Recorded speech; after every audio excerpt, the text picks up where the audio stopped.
Same learned early that his father's work did not end when he came home.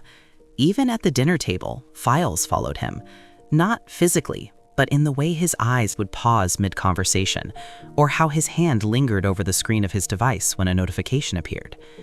He wasn't a soldier, he wasn't an ability user. Yet when chaos erupted somewhere in the country, his name was often the first to be called.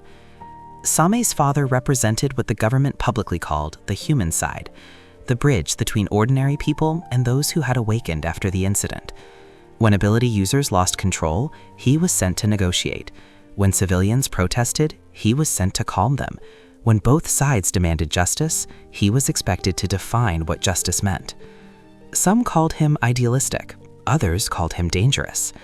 To Same, he was simply his father, the man who believed that power did not decide a person's worth. "You can't rule fear with more fear," his father once said, fastening his coat before leaving. "That only teaches people to hide." He had become good at what he did. Too good. People said he was the chain that kept humanity from tearing itself apart. Chains, Same would later learn, are always pulled from both sides. The next morning, Same's classroom buzzed with unusual excitement. Their class teacher stood near the board, her voice filled with pride as a large title glowed behind her: Humanity's Greatest Victory. A holographic projection displayed images of world leaders standing together, hands joined, flags fluttering behind them. "Class," she said, smiling, "today we will talk about the day humanity proved that unity is stronger than fear." She spoke of scientists working day and night, of governments setting aside differences, of humanity looking into extinction and refusing to blink. The Halley event, she continued, was not just a disaster. It was a reminder of what we can achieve when we stand together. The images shifted, rockets launching, celebrations erupting, children waving flags. What she didn't mention was the panic, the rushed decisions, the mistakes.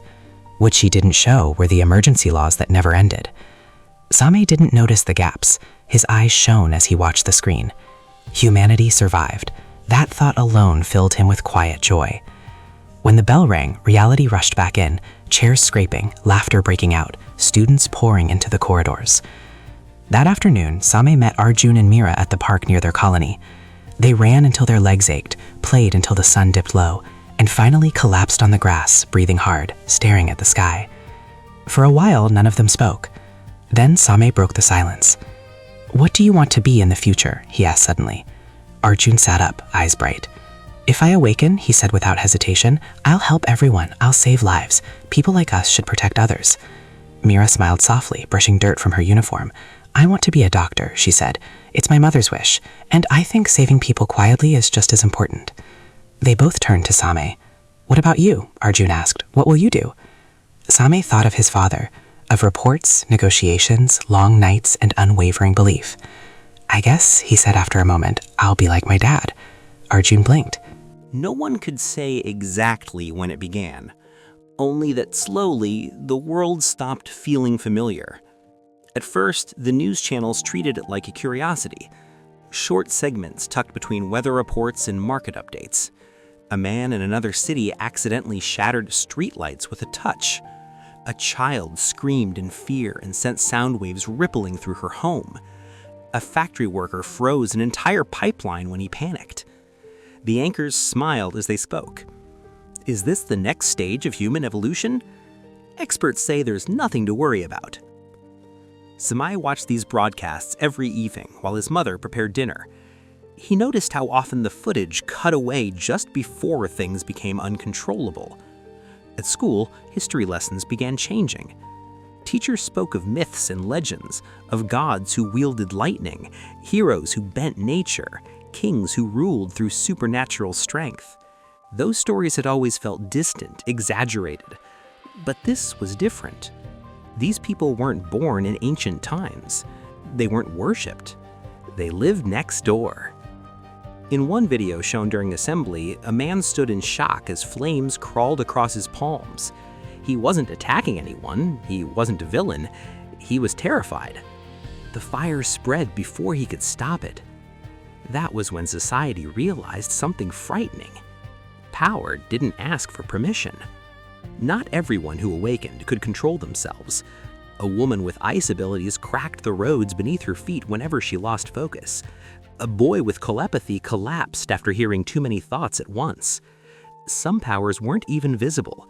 People who could influence emotions, distort sound, or twist electricity without understanding how. These weren't weapons. They were accidents waiting to happen. Slowly, without anyone officially announcing it, the definition of normal changed. People with abilities stopped riding public transport.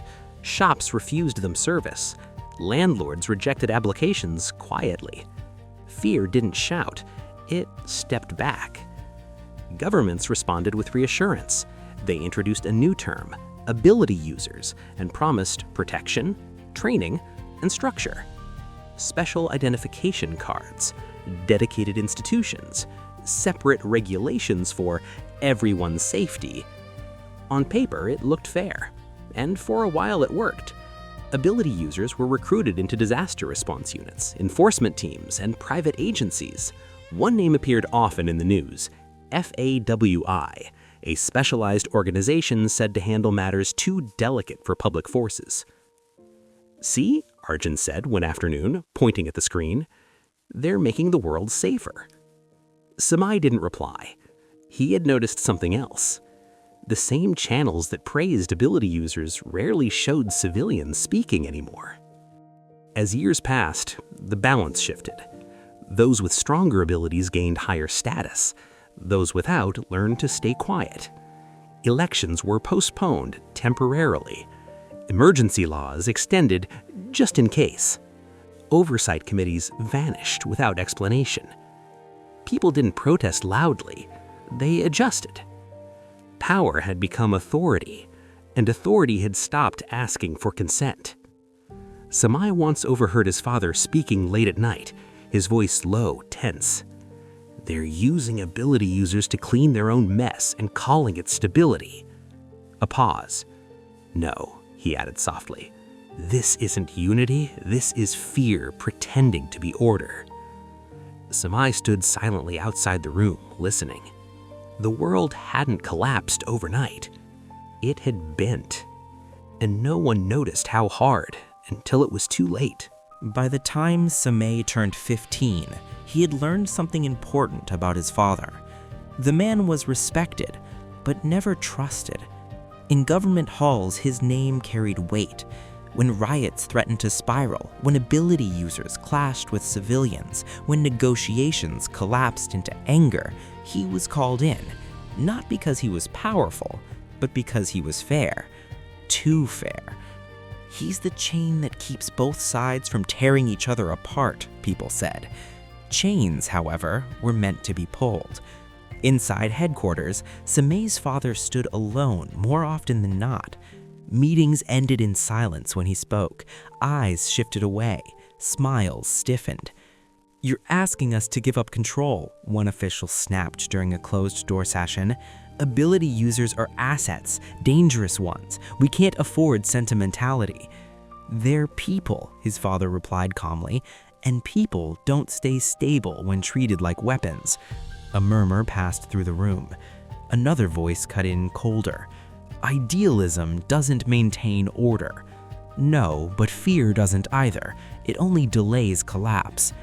The room went quiet. The argument ended the way it always did, not with agreement, but with resentment. After that meeting, calls stopped coming as often. Files arrived later. Decisions were made without him. His morality had become inconvenient. At home, none of this showed. Samay's life was simple. School, friends, dinner together, quiet evenings. He still hadn't awakened. No strange sensations, no sudden resonance, nothing that made the news. To the world, he was ordinary. To his parents, that was a blessing. "Power isn't proof of worth," his father told him one night as they walked together. "Never let anyone convince you otherwise." Samay believed him. Why wouldn't he? His family was happy, safe, loved by neighbors who greeted them warmly. The world outside might be unstable, but their home felt untouched by it. That was the illusion. In offices far away, conversations took a different tone. "He won't cooperate," one official said quietly. "He won't bend," another replied. "And if he doesn't, then he becomes an obstacle." There were many ways to remove an obstacle. Some didn't leave paperwork behind. Samay didn't notice the change immediately. He didn't notice the unfamiliar vehicles parked too long near their street, didn't notice how his father lingered before leaving for work, didn't notice how his mother checked the locks twice that night. He laughed with Arjun, he joked with Mira, he talked about exams, about dreams, about nothing that mattered in the end. The world still felt normal, but somewhere in the dark, decisions had already been made, and once made, they could not be undone. The moon was unusually bright that night. Its light washed over the quiet street, pale and calm, as if the world itself had decided nothing was wrong. The air was still, no sirens, no distant noise, just the soft hum of a city pretending to sleep. Samay was half awake when his father suddenly stood up. Something in the movement was wrong. Too sharp, too alert. "Stay here," his father said quietly, already moving toward the hallway. His voice was calm, but his eyes were not. Samay's mother noticed it too. She didn't ask questions. She pulled Samay toward the storage space behind the inner wall, an old compartment meant for emergencies that had never truly been used. "Whatever happens," she whispered, pressing him back, "don't come out." Samay nodded. He didn't understand why his heart was already racing. The sound came softly at first. A shift in the air, a presence that didn't belong. His father reached for the weapon kept in the cabinet. He never touched it. The shadows moved faster than thought. Something cut through the space between moments, too precise, too clean. Samay's father staggered, confusion crossing his face before pain could find him. His arms fell before his body did. The scream that followed wasn't loud. It was broken. Samay watched through the narrow gap in the wall, frozen, unable to breathe as his father collapsed, blood spreading across the floor where he had once stood firm. His mother ran to him without hesitation. "Don't," was all his father managed to say. The shadows didn't pause. They moved again, indifferent, efficient. She fell beside him. Together. Samay didn't scream. He didn't cry. His body refused to move as the figure stepped back, watching the lifeless forms on the floor. One of them tilted its head slightly, as if listening. For a moment, Samay felt it. Eyes, looking directly at him. The shadow paused. Then it turned away. The killers worked quickly after that, cleaning, erasing, burning.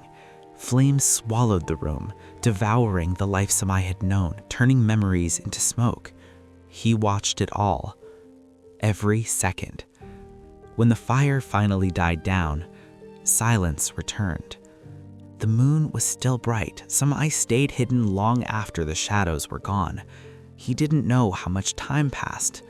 When he finally stepped out, the house was no longer his home. It was a hollow shell filled with ash and absence. He sat on the floor and stayed there. For 3 days, he did not leave. He did not eat. He did not drink. He did not sleep. He waited for someone to come, for something to happen, for the world to correct itself. Nothing did.